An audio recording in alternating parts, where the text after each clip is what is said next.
And this is super up because it cost the team in third place, the Humble Killers, $20,000 because the judge couldn't tell Andy to do the burpees the right way, because the briefing on the handstand push-ups wasn't done the right way, and because the dumbbell synchronization standard wasn't upheld the right way. But the AKA Humble Killers, an actual team of people who work out together, should have been the team that had won, and I'm 100% certain of that.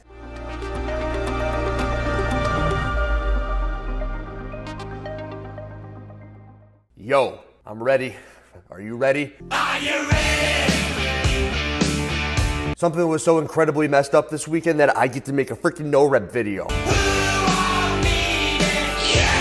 I've talked about it. When I'm there, you miss a lot of stuff. 20 to 40 people all going at the same time, and I miss the things that are seen on the live stream, and this time, there's such a big impact on the leaderboard that you gotta make a video, Andrew, and I'm happy to do it.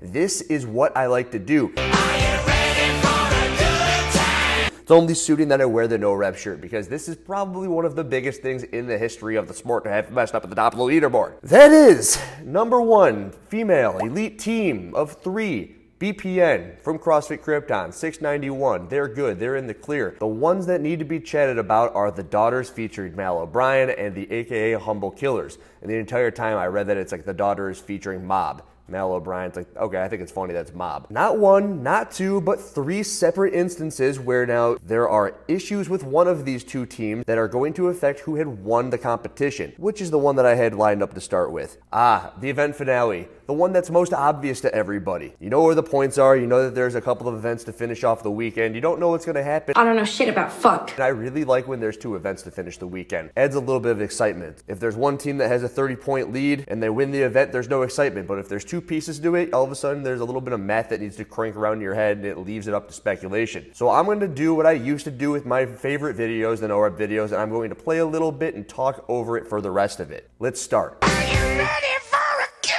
time? Part B underway. And we start with the 33 synchro single arm dumbbell snatches. You don't need to alternate if you don't want to. So he says you don't need to alternate if you don't want to, but what you're going to see right here is that most of the teams are all doing them on the same side. I was not in the briefing. The briefing is not available for the public, but what I have done is I've reached out to a couple of people who have done the teams and have done the elite teams, and what they said is that they were informed that they had to hang them onto the same side. The thing is, that isn't the same across every person that I had asked. Some people thought that you had to hang on to the dumbbell on the same side, so not only were they synchro at the top, but you had to have them synchroed on the same arm. So if you were going to be alternating, then you would have to alternate along with your teammates. The issue here is that when you just saw that clip of the Mob team, the daughters and Mal O'Brien, they have them, and you can see it there in separate hands. And that's an issue because technically every single one of those should be no rep. At the very minimum, they should be informed that they need to be on the same side, which would cost them a couple of seconds. This is one of the biggest issues when it comes to Wodapalooza, is that the briefing is done right before the event. The briefing happens and then you go onto the floor, and sometimes what the judge thinks or knows is different from what the athletes have been informed to do, and at which rate that could entirely skew the entire competition if it's for a couple of seconds. And if you go to the leaderboard and if you go to this final event, which I'm going to do right now, this is the kitchen sink part A. If we filter it from top to bottom, you will see that the AKA Humble Killers, who are the team in third place for this competition, did win. They got their 100 points. The daughters featuring Mal O'Brien finished with a time of 11 minutes and 39 seconds, which is the time of fourth place. The team behind them, it finished 13 seconds slower. So let's say that there is a world in which the judge informs one of those or 2 of those athletes that they need to be doing these all on the same side. It's a quick switch. I don't really think that that's going to cost them 13 seconds. That is, even if that were to be the standard. They either didn't know or that it didn't matter. It doesn't matter which one they were holding on to it. So we don't know, they know, it doesn't matter. It doesn't matter in either case. Let's go to the next instance. First to get onto their synchronized burpees, and they have to remain staggered like this. Up, over, and back is 1 rep. So they will end where they start each time. So you said we have that double jump. I think Thorisdottir needs to be pretty careful deciding on what the rules are, because that's not a jump. That is just a step over the dumbbell. So I got to double check what the pure standards are. It tends to... Well, both her feet are off the ground at the same time if you watch. And if that's the standard, then she's riding the line. She's riding the line. I suppose it's only fitting that I've made videos on Katrin, I've made videos on Mel O'Brien, and now I got to make a video on Annie Thorisdottir and how she is possibly using a little bit of the history that she's got with the sport to get away with something that clearly is not something that they have been briefed on. Look up and down the field. Look at her teammates even. And even remember Annie's first 2 burpees in this workout. Her feet are moving in unison. 2-foot takeoff, 2-foot landing over the dumbbell. This is something where it's very clear what the standard was on this, even on the broadcast, which is why I let that play. You hear, that isn't a jump. But wait, does it matter? It doesn't matter! How the jump is done? She's in the air at some point.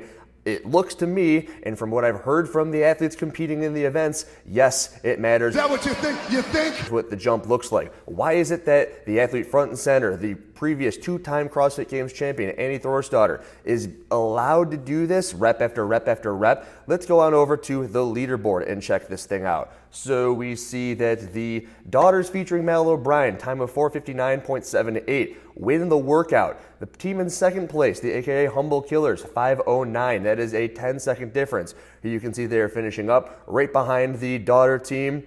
This is impactful because of the nature of the where are you on which side of the dumbbell, how do we resync this thing up, and what is the issue? It's like, oh, I'm not using my feet all at the same time. That compounded with the fact that clearly it is easier to be doing the burpees the way that Annie was doing them. She did the first 2 burpees that way, right? And I've talked about this in relation to Danny Spiegel's muscle-ups in the quarterfinals workout. It's going to slow you down rep after rep after rep. So it's not so much even just you got to redo a burpee, reorientate your team. It's the fact that the person up front, Annie Thorisdottir, from what it seems, you put your slowest person up front because you're just going to go at the rate at which that person's moving. Maybe that's a conversation they had. Mal and Katrin are maybe going to do a little bit better with their burpees, to which they go, Annie, go up front, we're going to follow your lead. Because if the person in back is the slowest, what you're going to be seeing is, I don't know when to go, I don't know when to go, why don't you just keep up? So you put them up front. With that, the first 2 burpees are done to standard, so we think. So we see up and down the field, and so that I have heard. At which rate, she slows down if she has to do all 33 of them the correct way. I believe it was 33 burpees. Let me check that. Yeah, 33 is laterally done over the dumbbell. That makes a huge difference. Yes, a 10-second difference, and maybe even a greater difference. And because there was only 10 teams on the floor, the point discrepancy is larger. The daughters featuring Mal O'Brien, who should not have won this final event due to everything that I just said, get 100 points. In all reality, the Humble Killers, the team in second place with Gazan and Lowen and Carrie Pierce, they should have won, giving them 16 additional points. So that in itself would have moved that team into first place. They have a total of 678 points after the entire weekend. Give them an additional 16 points, which is what they should have deserved, and it puts them at, quick math tells me, 694 points. And it moves the daughters featuring Mal O'Brien into third place because they got second. But yeah, moves them down to third because they lose their 16 points.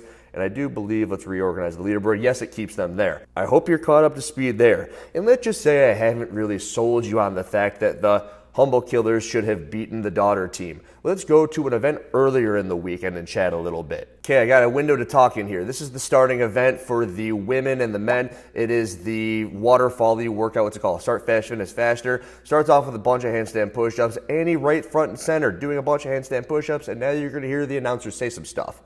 For BPN. Annie's got to be careful that, again, speed versus range of motion. You got to have a little bit of both. He's getting a little short on the lockout, and that's when you start to play the game of, is it going to get called or not? And I said earlier, we put that in the ingredients, is just don't leave it up for the judge. And I tell you what, when you get someone who has great handstand push-ups, it's an absolute pleasure to watch. But here's the issue with all of this is that I know people in other divisions and other teams, and remember I was also coaching a female division which had Alexis on it, the RX division. Their divisions were briefed that not only did you have to hit full extension and show that your elbows were locking out with your body in a straight line at the top of each rep, no matter how quick you were trying to go, but you also were not allowed to have your hands on the line. That is something that doesn't look like was either being enforced in the elite division or there was a discrepancy between what the judge thought the athlete thought and what the athletes were briefed on. You could see Annie's fingers on the line. You could see a couple of other athletes' fingers on the line as well. But what you all are also going to see is that Carrie Pierce, who's one of the best handstand push-uppers in the history of CrossFit, is 2 lanes down, and yeah, whatever. She has an advantage on the handstand push-ups, but she's shorter. She doesn't have the same advantage traversing the field on the shuttle runs, and she also doesn't have the same advantage when on the rower that somebody like Annie would have. So in the sport of CrossFit, the way I always look at it is you take some, you get some. And in this one, Annie had something that she wasn't as good at, that being the handstand push-up, as Pierce, but she was being given a leeway for whatever the hell reason. The judge at that position can't even see whether or not both elbows are locking out. And I get it. Maybe they're out of the way because of the nature of the way the floor is set up. But from that side angle, all you see is a broken hip. You see that the arms are clearly not extended. And like some people like to look for the head coming through the shoulders. I just like to look for a lockout of the elbows with the ears in line with the shoulders and your body is straight at the top of the repetition. We don't know if that's how they were briefed, but what I have heard, and again through the same people that I've asked about everything, is what is it supposed to look like? It's like, well, the hands were supposed to be off of the tape. Now, that is something that is very interesting because there have been different iterations of that in the CrossFit Open, which I always think of as the gold standard. We know the handstand push-up's kind of all wonky and messed up. That doesn't mean that it should be all wonky and messed up for the future of forever. The boxes have been widened, your fingers are not supposed to be touching them, and other people in other divisions were held to this standard. Now, if we do that entire thing where we look at the leaderboard, you've got the daughters featuring Mal O'Brien, who took 2nd overall in this event. They finished with a time of 10:36. In 3rd place, the AKA Humble Killers, the ones that are now, I've already said, should have won the event. They finished in 3rd. 5 points behind with a time of 10:37, 1 second behind. This is an instance where the handstand push-up has a quick turnover, but if you do indeed need to keep your hands within the tape and not even be touching the tape to what I've heard has been the standard there, it's not so easy as just doing a couple of extra handstand push-ups and yes, extending the way that she also should have been doing. It's coming down off the wall and coming back up, which is a second or two, maybe even upwards of 3 to 5 seconds that you would lose. And if you look, their time of 10:36 very easily could turn into a time into the 10:40s plus 4 seconds. That would move them all the way down into 5th place, which would cost their team upwards of 15 points. And then all of a sudden you're looking at the end of the weekend and maybe they're not even in contention for the spot that they actually ended up finishing in. And that's what the first event of the weekend is, one that you have somebody who has won the CrossFit Games 2 times on the female side, who has the ability to do everything correctly and knows that, but also knows that if they're being given things, why would they change the way that they're doing them, especially if it's easier? You look at the burpees over the dumbbell, it's easier to do them that way. Perhaps when they're doing their dumbbell snatches, which we're unsure with, but I have been informed that they're supposed to be done on the same arm and that they do not need to rotate, but let's just say that one of the athletes has an easier arm than the other. If all 3 want to go righty and someone's easier with their left hand, all of a sudden it's a disadvantage for one athlete. But you know, 2 out of 3 are saying one thing. Which way do you want to do it? Do you want to make 2 athletes suffer? Or do you want to make 1 athlete suffer? And in this case, nobody had to suffer. Everybody can choose whichever arm they want to do the majority of the dumbbell snatches with, so it makes a difference. And on this one right here, you look up and down and it appears as if half the people have their hands within the tape, and then you have the other half of the field either not locking out at the top of the rep, elbows aren't locked out, the freaking shoulder isn't locked out in full extension, everyone's got like that bowed like position right here. Who is to blame on this one? Well, I would say it's 25% on Annie, 25% on the judge, and 50% on Wodapalooza. And why is it mostly on Wodapalooza? First event of the weekend, guys, rattle up 42 handstand push-ups as fast as possible. The nature of it is you've got a 15-minute break, but in that 15-minute break, all of a sudden your body's gonna be all weird feeling. You've cooled down a little bit. You gotta corral, you gotta get everybody in position to do everything, and it's just the way it goes. But 3, 2, 1, go 42 handstand push-ups, and they're gonna look really weird. Have that on top of the fact that they're getting different briefings than the judges have gotten, and maybe you can't hear because you're doing it right behind that stage and everyone doesn't know where your fingers are supposed to go. And it's a little bit on Annie Annie because you should know what a handstand push-up feels like, right? You've been doing this almost longer than anybody else on the field, and you've won the CrossFit Games 2 times. And it's a little bit on the judge because when you look up and down, there are different judges doing different things. I don't want to pick out this judge in particular for the handstand push-ups, but the judge on the burpees over the dumbbell, I do think that there should have been something said to Annie right there, who is right in front of him. Like, you gotta jump at the same time. That is,